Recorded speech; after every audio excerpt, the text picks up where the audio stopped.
You ever wake up and just know something's wrong before your brain even catches up? That was me, dead of night.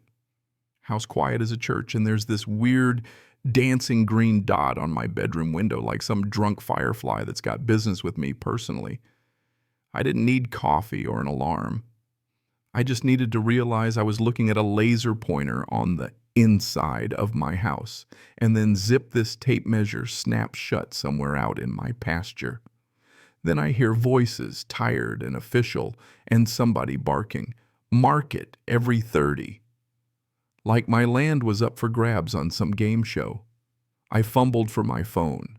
3:28 in the morning, and my old dog Piper. She's already up, ears cocked, doing that little huff she saves for when raccoons are into the trash. And I swear the hair on my neck stood up before my feet even hit the floor. You ever try to move quiet when you're scared and mad? I did the classic slow stand, caught a glimpse of myself, bedhead old county fair t-shirt socks. No shoes, just a regular mess. That laser dot lands smack on my chest, jumps away and out across the yard. I see headlights crawling along the fence line, trying not to be seen. Second beam sweeps the barn roof, pause like whoever's holding it is debating whether to come inside for coffee or a lawsuit. I own a little farm, not some sprawling ranch, just double-digit acres butting up to a creek, a couple of old oaks. Nothing special, unless you built it with your own two hands. I work a regular job, run chores the way my grandparents did, methodical, stubborn, mostly alone. I'm not in any HOA, but just across the county road, there's this shiny new subdivision, gates, brick monument, the works. Most days I wave at their joggers, sell them eggs and honey in the summer, and we coexist. At least we did, until their board decided my field would look better as their future expansion.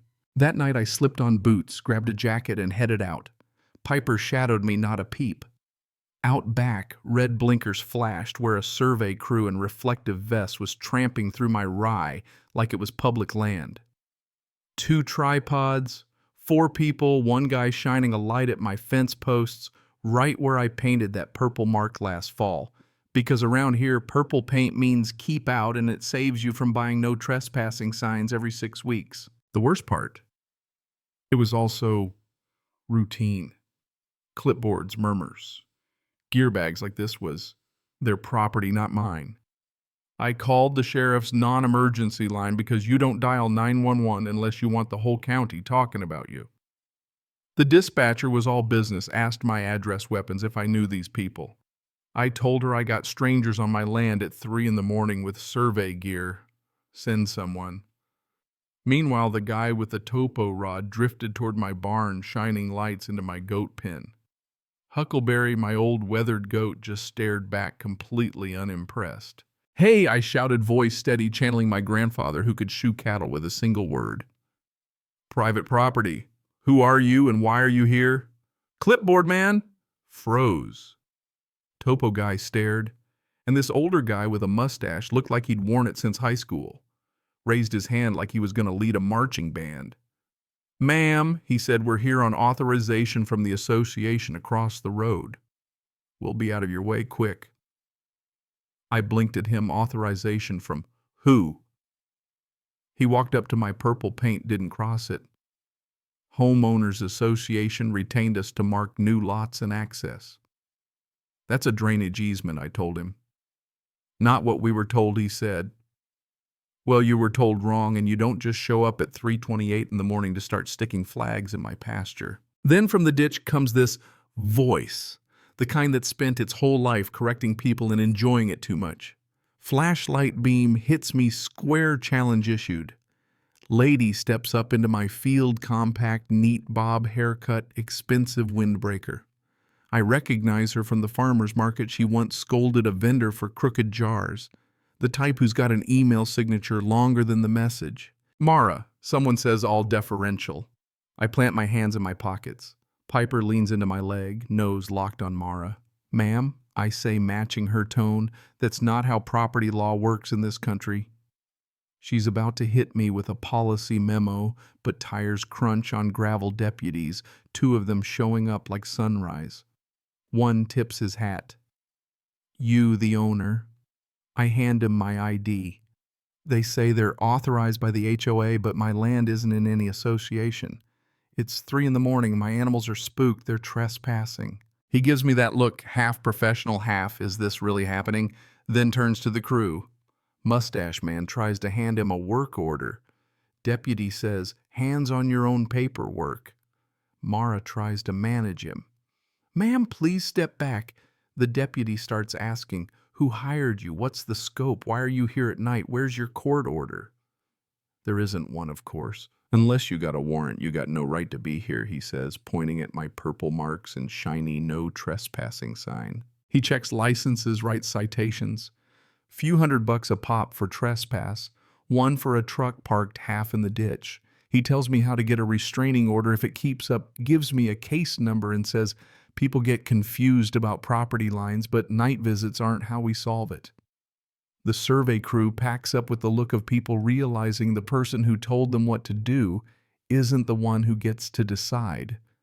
Mara, though, she stands there fuming, then hisses, "This is not the end of it. Stars are still out by the time they're gone." I give the goats an extra flake of hay. Bribery works on them and on me. No sleep after that. The next morning, instead of going to work, I go straight to the county recorder. Sable the clerk pencil. Bun gold locket pulls up my parcel prints. Certified copies points out on the wall map that my land was platted long before that subdivision was a twinkle in a developer's eye. I walk to the planning office. Tall guy triathlete energy explains, no applications have been filed because I haven't signed anything. They tried pocket annexation. Sounds like sneaking candy into a movie, right? But you can't bind your neighbor's land to your covenants without their written consent. Law's the law. Next stop, bank, put the deed in the safe deposit box, grab trail cameras at the big box store, post fresh, no trespassing notices with the statute spelled out clear as day. Sent a certified letter return receipt to the HOA and property manager.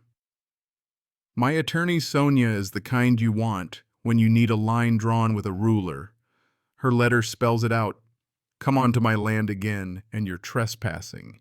Record anything clouding my title, and we're suing for slander of title. Got a green card back delivery confirmed. You think that's enough? Nope. A few days later, I'm out of town visiting my sister, finally meeting her baby, and my phone buzzes. Text from Eli, night shift neighbor. People on your field again. Lights, trucks. You want me to call someone? I type back. Yes, sheriff. Thank you. Call the dispatcher, give her my case number, explain. I am away, only my neighbors allowed. Cameras catch reflective vests sneaking under my fence, SUV idling at the ditch. Mara is there arguing with a deputy on camera, big as life. Huck, my other neighbor, is on scene. By then he counts 6 people, tells me the goats are spooked, but okay. Deputy recognizes 2 from last time. Writes more citations, tows the SUV for bad registration. Watching that driver's face go from smug to, oh crap, in 10 seconds flat with something even on video. I cut my trip short. Sonia meets me with a stack of papers. We're recording a notice your land isn't encumbered by their covenants, and anyone who says otherwise is on notice. I sign, we file it. Sable at the recorder's office gives me a look like you're doing it right. I dig through their HOA bylaws, meeting minutes, find out they floated expanding the community footprint at their last annual meeting. Even snagged a schematic from their website, my Field 3 new rectangles dashed line across my ditch, marked subject to owner agreement. Except by the time their email spread, agreement became arrangement became plan, and by the back fence, it was a done deal. Sonia fires off a cease and desist, files another police report, and tells me we're going to court for an injunction. Standing in front of a judge makes you feel like your socks are on the wrong feet, but Sonia's right by my side. The judge asks questions, wants dates, facts, no fluff. The deputy testifies, says he kicked them off my land twice, cited them both times. Mara's attorney tries to drown us in paperwork about their covenants. The judge just wants to know why they were on my land at 3:28 a.m. No answer. Injunction granted association and anyone acting for them to stay off my property, no emails, no showing up at my gate with pies and a smile. The order's got teeth, real ones. You'd think that'd be the end, right? Wrong. I run to the hardware store for fence staples, come back to fresh orange flags stuck in my rye. Trail cam catches two guys, no vests, out at 4 a.m. Sonia's email to their counsel is short and sharp. Contempt proceedings and sanctions attached. Their reply: maybe it was a utility check, except I called 811 myself. Utility marks are painted, not flagged, and nowhere near that spot. That same day, I find my gate latch unscrewed. Not a breeze, not an accident. I swap in a lock that'd make Blackbeard jealous, mount a live text camera straight on the latch. Now here's your twist. A few days later, Sonia calls voice tight. They recorded an annexation amendment, claims your land is part of their HOA, now notarized and all. I almost dropped my coffee. Turns out it's a forgery. Wrong legal description, right parcel number, my signature forged, notary stamp stolen. The real notary, Jules, never met me, logbook doesn't match, someone copied her seal. Sheriff launches a full investigation. Dalton. There, make it happen. Guy had a buddy with a novelty embosser and a bad plan, caught by his own email. Timing perfect. Owner is on vacation. Deputy stacks charges. Trespass. Contempt forgery. False instrument. Attempted theft by deception. Community explodes. Homeowners call a special meeting, fire the board, and manager apologize by name. Mara, she gets a week in county for contempt, then moves away. Dalton gets 9 months probation, restitution, and 200 hours cleaning up with the land trust. The assistant gets garden duty and a fine. We settle damages, legal fees, new gates, camera upgrades, and a declaration forever barring any HOA claim on my land. Title's quiet. Forgery voided.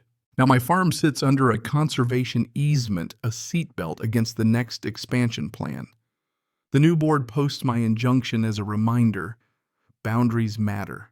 I teach their kids about goats and fences. Sleep's back, so are the owls. Piper hears strangers before the chain rattles, Huckleberry's still faking indifference. The law held, the fence is honest. I can finally rest. You ever wonder how much trouble is enough to teach folks that no means no, that property rights aren't just suggestions? Maybe you've got your own story, or maybe you think the law's just paperwork. But let me tell you, sometimes justice is a purple line on a fence post, and it bites back when it needs to. If you stuck with me through all this, let me know in the comments. Have you ever had to fight for your boundaries? Where do you draw the line? And if you've got stories about HOAs, trespassers, or little acts of revenge, I want to hear them. Don't forget to share your take on justice, right and wrong, and property rights below. Let's see where this conversation goes. See you next time, friends.